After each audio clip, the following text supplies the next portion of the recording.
नाज़रीन, क्या रमजान शुरू होते ही मुसलमानों की दुआएं कबूल हो गई हैं? क्या इस छोटे दज्जाल का खात्मा होने वाला है? नाज़रीन, हाल ही में दुनिया भर के ज़राए इब्लाग और सोशल मीडिया पर यह खबर वायरल हुई है। इजराइल के वज़ीर आज़म बेंजामिन नेतन्याहू, उसको ब्लड कैंसर लाहक हो गया है और कुछ रिपोर्ट्स के मुताबिक उन्हें प्रोस्टेट कैंसर डायग्नोज हुआ है। लेकिन रुकें, हर खबर पर यकीन करना इतना आसान नहीं होता। दुनिया पर राज करने वाली ताकतें कभी भी ऐसी ज़ाती और हसास मालूमात की तस्दीक आमतौर पर करती नहीं है। हकीकत यह है, द यरूशलेम पोस्ट की रिपोर्ट के मुताबिक नेतन्याहू को कोई कैंसर नहीं है। उनका सिर्फ यूरिनरी ट्रैक्ट इन्फेक्शन हुआ, यानी यूटीआई हुआ था, जिसका इलाज जारी है और अमूमन मेडिकल रिपोर्ट्स नॉर्मल बताई गई हैं। चाहे ब्लड कैंसर हो या प्रोस्टेट कैंसर, यह खबर मुसलमान दुनिया में खसूसी तौर पर जेर बहस रही, क्योंकि वो शख्स लाखों मासूमों की जान की जिम्मेदार रहा है। कई साल तक खुद को ताकतवर समझता रहा है।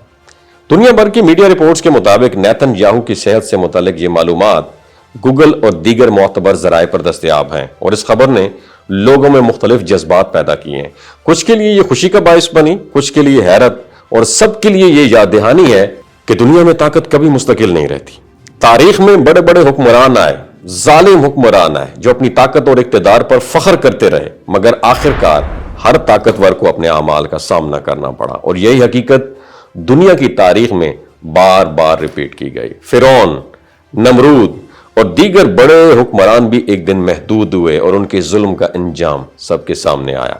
दुनिया की ताकतवर तारीख ये सिखाती है कि इक़्तिदार वक्ती होता है और हर शख्स को अपने अमाल का हिसाब देना पड़ता है। माह रमजान में इस खबर की अहमियत और भी बढ़ गई है, क्योंकि रमजान रूहानी पाकीज़गी, दुआ, सब्र और नेकी का महीना है और ऐसे मौकों पर यह खबर मुसलमानों के लिए एक अलामत बन गई है कि जुल्म के खिलाफ इंसाफ के रस्ते मौजूद हैं और हर जालिम को अपने अमाल का अंजाम भुगतना पड़ता है। यह लम्हा मुसलमानों के लिए एक तरह की रूहानी तस्कीन भी है कि आखिरकार ताकतवर फिरौन महदूद हुआ। और इसके अलावा यह खबर सिर्फ सियासी और आलमी सतह की अहमियत नहीं रखती, बल्कि अखलाकी और रूहानी सबक भी देती है। दुनिया में जुल्म के खिलाफ अल्लाह की ताकत हमेशा मौजूद है और ये वाकया हमें ये याद दिलाता है कि किसी भी शख्स की ताकत, चाहे वह दुनिया में सबसे मजबूत क्यों ना हो, हमेशा कायम नहीं रहती। हर इंसान, चाहे हुक्मरान हो या आम शख्स, जिंदगी की नापायदारी और हालात के तकाजों के ताबे है। नेतन्याहू की बीमारी की खबर ने सोशल मीडिया पर तेजी से रद्द-ए-अमल पैदा कर दिया। लोग इस पर तबसरा कर रहे हैं,